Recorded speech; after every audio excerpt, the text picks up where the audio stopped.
부터 14년 전에 그 21세기로 진입하는 그 시점에서 현 세계의 지성이라고 손꼽히는 24명이 함께 모여서 한 권의 책을 냈습니다. 그 책의 제목이 시간박물관이라고 하는 책 제목입니다. 이 제목에 써 있는 것처럼 이 책에서 인류가 발명하고 향유한 각종 시간이 아름답게 전시되는 그런 전시회가 열렸습니다. 시간의 모습을 구체적으로 보여주는 시계, 달력, 그리고 특정한 형태로 각인된 그 바벨로니아의 점토판, 또 시간의 이미지를 방울뱀으로 형상화시켰던 아즈텍의 유물에 이르기까지 시간과 관련된 이 지구상에 있는 모든 유물 유적을 한자리에 모아서 놓았던 그런 전시회가 있었습니다.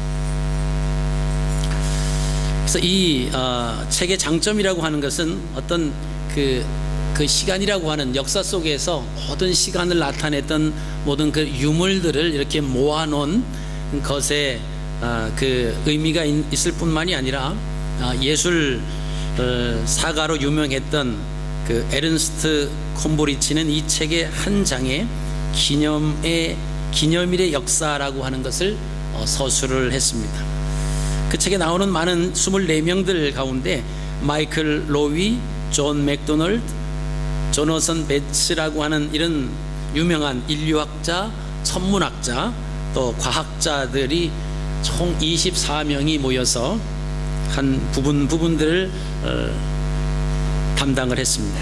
시간관, 그리고 달력의 역사와 시계의 발전사, 이런 모든 것을 이루면서 종말론까지도 다루었던 그 책이 바로 시간박물관이라고 하는 그런 책이 있습니다. 이 책의 대표적인 저자인 움베르토 에코라고 하는 사람은 이 책에서 서론에서 이런 얘기를 했습니다. 인류의 가장 위대한 발견은 바로 시간의 발견이다. 그리고 이것이 인간의 가장 독특한 문화적 특징이다. 이런 이야기를 했습니다. 그것은 어느 동물에게서도 발견될 수 없는 그 시간의 개념이 인간에게 있다라고 하는 이야기입니다. 그러나 우리는 시간의 발견만으로는 부족합니다. 우리는 시간 속에서 더 위대한 것을 발견해야 하는데 그 발견이 바로 하나님과 그분의 은혜입니다. 시간만 발견하는 것이 아니라 그 시간 속에서 하나님의 역사하심, 하나님의 인도하심, 하나님의 위대하신 그 역사를 우리가 발견해야 될 줄로 믿습니다. 오늘 본문 말씀을 보시면 그 내용을 잘 설명을 해주고 있습니다. 우리가 잘 아시는 말씀이지만은 요셉과 그 형제들이 서로 만나는 상봉하는 장면이 오늘 봉독된 말씀입니다. 형들이 요셉을 미워해서 요셉을 애굽으로 팔았습니다. 그리고 긴 시간이 지나서 요셉은 놀랍게도 애굽의 제2인자인 총리가 돼 있었습니다. 근데 그 땅에 흉년이 들어서 형들은 애굽으로 양식을 사러 가게 되었습니다.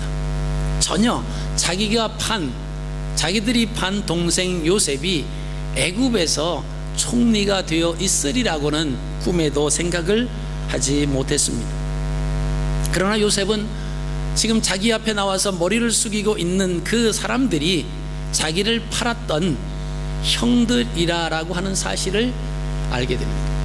아마 어쩌면 요셉의 마음속에 망감이 교차되는 그런 순간이었을 것입니다. 그런데 감사한 것은 그 요셉의 마음속에 신앙이 있었다라고 하는 것입니다. 요셉의 마음속에 하나님을 향한 하나님의 은혜에 대한, 하나님의 위대한 역사에 대한 그 마음이 고생을 하며 팔려갔던 그 요셉 마음속에 머물고 있었다라고 하는 것이 천만 다행입니다. 지나간 시간 속에서 발견되는 그 위대한 것을 오늘 요셉은 이렇게 이야기합니다. 첫째는 하나님의 사랑을 발견을 했습니다.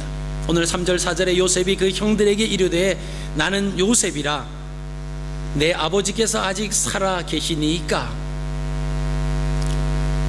지금 그 형들을 보고 나는 요셉입니다. 내 아버지께서 아직도 살아 계십니까? 고개를 숙이고 총리 앞에서 양식을 사기 위한 목적으로 있었던 이 형들이 얼마나 깜짝 놀랐겠습니까? 오늘 말씀에도 보니까 형들이 그 앞에서 놀라서 대답하지 못하더라, 이렇게 표현되어 있습니다. 다시 요셉이 형들에게 이야기합니다. 내게로 가까이 오소서. 그리고는 나는 당신들의 아우 요셉이니 당신들이 애굽에 판 자입니다. 요셉이 자기가 누구라고 하는 것을 형들 앞에 이야기했을 때 형들은 놀랐습니다. 원수를 외나무 다리에서 만난다고 한 이야기가 있는 것처럼 이거야말로 외나무 다리에서 만난 폭이 됩니다. 자기들이 미워서 판 요셉이 애굽 나라의 총리가 됐다라고 하는 것은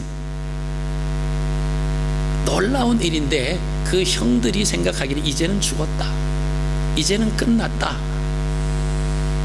이거 큰일이 났습니다. 그러나 염려했던 그 보복은 일어나지 않습니다. 그것은 요셉이 이 모든 것이 하나님의 은혜였다라고 하는 것을 깨달았기 때문이었습니다. 요셉은 하나님께서 자기를 높이셔서 가족을 구원하시기 위해서 이러한 섭리 가운데 이런 일들이 오래전에 일어났다라고 이야기를 합니다. 여러분, 이것이 하나님의 사랑입니다. 마땅히 죽을 수밖에 없는 우리 죄인들을 사랑하셔서 하나님께서 예수 그리스도를 우리에게 보내주셨습니다. 로마서 5장 8절에 있는 말씀처럼 우리가 아직 죄인 되었을 때에 그리스도께서 우리를 위하여 죽으심으로 하나님께서 우리에 대한 자기의 사랑을 확증하셨다고 고백하고 있습니다. 우리가 아직 죄인 되었습니다.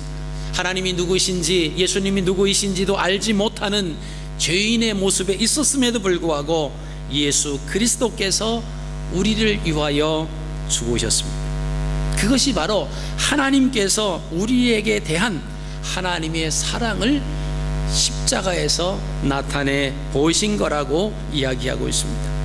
여러분, 이보다 더 큰 사랑이 어디 있겠습니까? 우리는 하나님을 알지 못하고 하나님과 원수 되었습니다. 우리가 죄인 되었습니다. 그러할 때 하나님께서 우리를 사랑해 주셨다라고 하는 것입니다. 20세기 가장 큰 영향을 끼친 여성 사역자 중에 한 사람인 캐서린 콜만이라고 하는 분이 있었습니다. 1907년에 태어나서 1928년부터 사역을 한 영적 사역자입니다. 그녀의 사역은 한마디로 하나님의 임재와 하나님의 영광이 가득한 사역이었습니다. 수많은 가득 메운 청중을 압도하는 그런 카리스마가 그녀에게 있었고, 집회 중에 하나님의 역사하심과 치유하심이 무수히 나타났습니다. 콜만이 인도하는 그 집회의 좌석은 언제나 몇 시간 전에 가득 차서 집회 장소에 들어오지 못하는 사람들이 수없이 많았습니다. 그때 캐서린 쿨만은 피츠버그의 제일 장로교회에서 눈물을 흘리면서 집회를 할 때 이런 이야기를 했습니다. 제발 부탁드립니다. 성령님을 회방하지 마세요. 그분은 나의 모든 것입니다. 제발 그분에게 상처를 주지 마세요.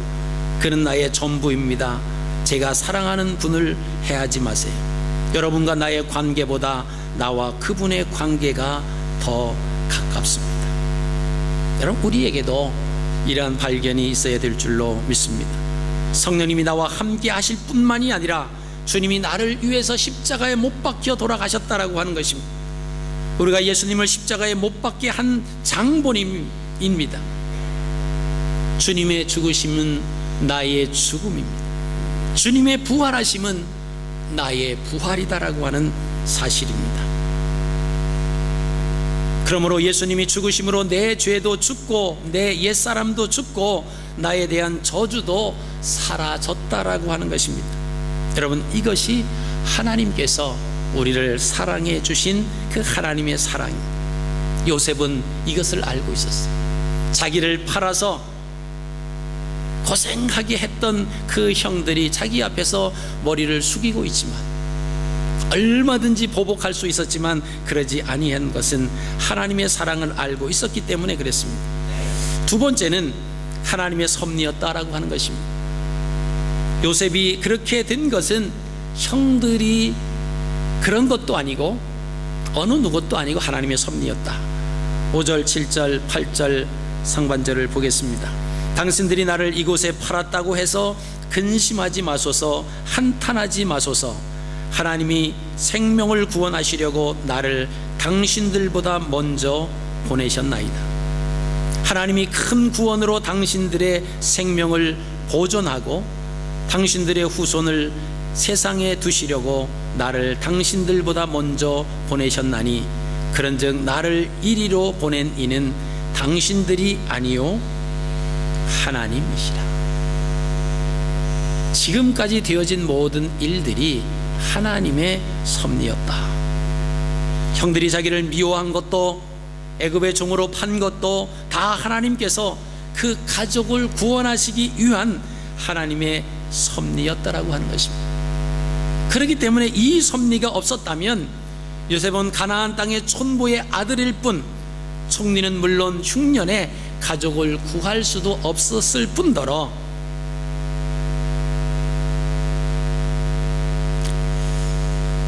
아무런 영향력도 행할 수 없는 존재였다라고 하는 고백입니다.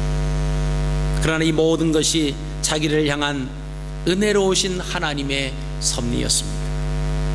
만약 이것을 몰랐다라고 하면 요셉은 총리는 고사하고 형들에 대한 원한으로 폐인이 될 수밖에 없었을 것입니다.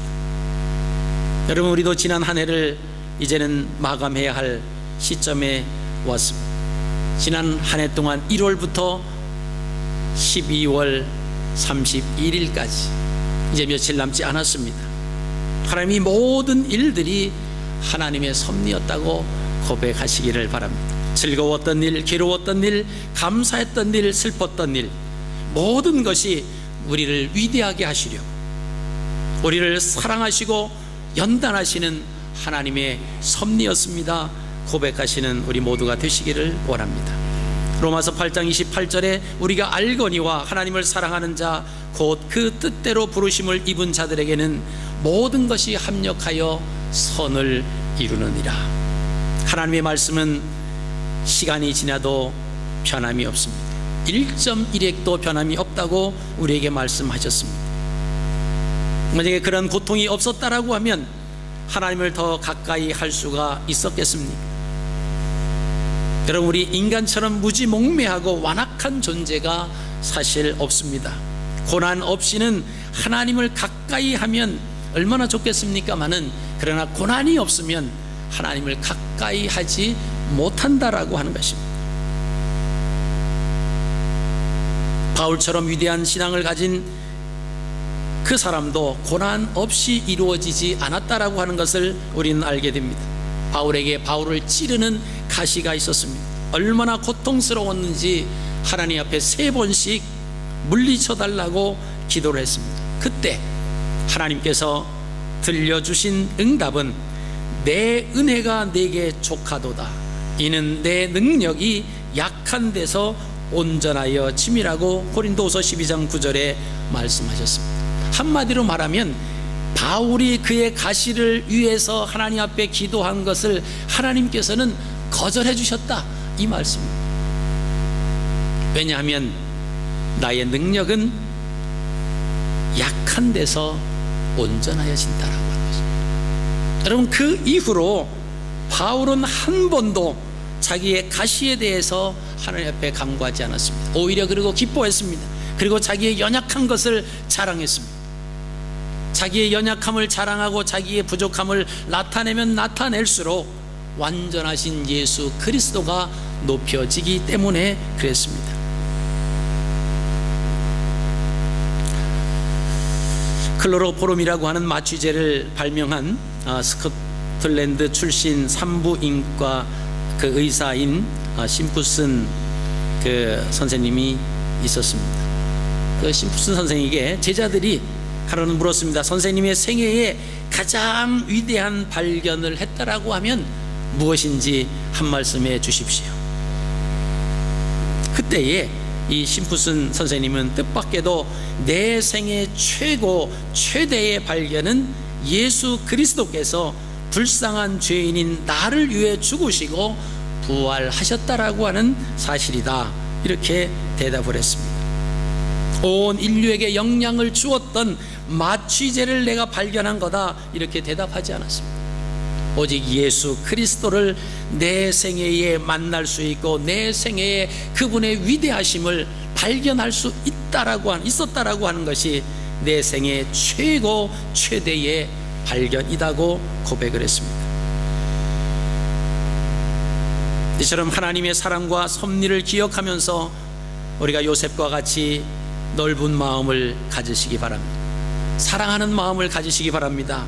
모든 일에 감사하는 마음을 가지시기를 바랍니다. 요셉은 계속해서 형들에게 말합니다. 자기와 이웃에 대한 발견을 합니다. 9절부터 10절입니다. 당신들은 속히 아버지께로 올라가서 아뢰기를, 아버지의 아들 요셉의 말에 하나님이 나를 애굽 전국의 주로 세우셨으니 지체 말고 내게로 내려오사 아버지의 아들들과 아버지의 손자들과 아버지의 양과 소와 모든 소유가 고센 땅에 머물며 나와 가깝게 하소서. 요셉은 자기를 죽이려다가 말고 노예로 팔아 넘긴 형들을 용서하면서 그뿐만이 아니라 아버지와 함께 애굽 고센 땅, 비옥한 땅으로 초청을 했습니다.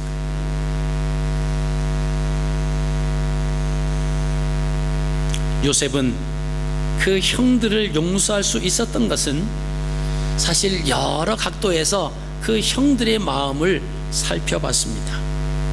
수차에 걸쳐서 자기를 감추고 온갖 시험과 취조를 통해서 형들의 악함을 증명해 보려고 곡식 대금으로 가져온 것을 자루에 또 넣어 보내기도 하고 자루에 은잔도 넣어서 누명을 씌워보기도 했습니다. 근데 그때마다 그 형들은 하나님을 사랑하고 부모를 공경하고 요셉에 대한 양심의 가책과 요셉의 하나뿐인 혈육의 동생 베냐민을 목숨 바쳐 아끼려고 하는 그 모습을 발견을 하게 됩니다. 그것을 본 요셉은 형들이 원래 악한 사람이 아니라 나의 모든 것은 하나님의 섭리였다라고 하는 결론을 내리게 됩니다. 그럼 이처럼 우리가 이웃에 대한 재발견이 있어야 됩니다. 나와 관계하는 사람이 남남이 아니라 우리와 함께 천국을 유업으로 받을 예수 안에서 한 형제요 자매라고 하는 사실입니다. 육신으로 볼 때는 우리와 같은 인간이지만 예수 그리스도 안에서 보면 우리는 모두 같은 형제요 자매이다라고 하는 것입니다. 고린도서 5장 16절 17절에는 그러므로 우리가 이제부터 어떤 사람도 육신을 따라 알지 아니하노라. 비록 우리가 그리스도도 육신을 따라 알았으나 이제부터는 이같이 알지 아니하노라. 그런즉 누구든지 그리스도 안에 있으면 새로운 피조물이라. 이전 것은 지나갔으니 보라 새 것이 되었도다. 바울이 위대한 것은 육신으로 알지 않았다라고 하는 사실입니다. 그리고 우리가 더불어 사는 이웃, 그 이웃을 향해서 우리가 눈을 뜨시기를 바랍니다. 그 멸망으로 향해서 달려가는 불신의 형제 자매들을 여러분 바라보십시오. 저들이 예수 그리스도를 믿지 않는다라고 해서 그대로 방치해 두는 것이 아니라 한 번 가면 돌이킬 수 없는 곳을 향해서 달려가고 있는 우리의 이웃들, 우리의 교회를 채우기 위해서 전도하는 것이 아니라 하나님의 나라의 백성이 되지 않은 그들을 보고 국리를 여기는 마음으로, 그들의 영혼을 사랑하는 마음으로 그 이웃들을 보시기를 바랍니다. 우리가 믿는 하나님은 시간의 창조자이실 뿐만이 아니라 시간 속에서 나타나셔서 역사하시는 우리의 하나님이십니다. 모든 되어지는 일들을 통해서 지나고 보면 하나님의 섭리가 있었다라고 하는 것을 우리는 고백할 수 있습니다. 2014년도가 이제 얼마 남지 않았습니다. 하나님께서 우리를 향한 하나님의 계획과 하나님의 섭리와 하나님의 사랑을 우리로 하여금 발견하게 하시고 2014년도를 하나님의 은혜 가운데 아름답게 마무리하며 또 2015년 특별히 저희 교회로서는 이 땅에 세워진 지 30주년이 되는 해입니다. 나이로 보면 청년의 나이입니다. 이제는 일어나서 빛을 발할 수 있는 그런 교회로 성장하기 위해서, 그런 교회로 자리매김하기 위해서 여러분 함께 힘을 모으시기를 바랍니다. 그리고 같은 마음을 품으시기를 바랍니다. 하나님께서 기뻐하시는 교회, 피로 값주고 사신 그 교회가 시간이 흐를수록 더욱 하나님의 마음 속에서, 하나님의 섭리 속에서 아름답게 교회로서의 사명을 감당하고 또 성장하고 세상의 빛과 소금으로 그 역할을 감당할 수 있도록 여러분 힘을 모아주시기를 바랍니다. 그 하나님의 일들은 사람을 통해서 하나님이 역사하십니다. 우리가 하나님의 쓰임 받기 위한 통로로서 하나님을 사용하실 수 있도록 우리를 내어드리는 저와 여러분들의 삶이 되시기를 주님의 이름으로 축복합니다. 살아계신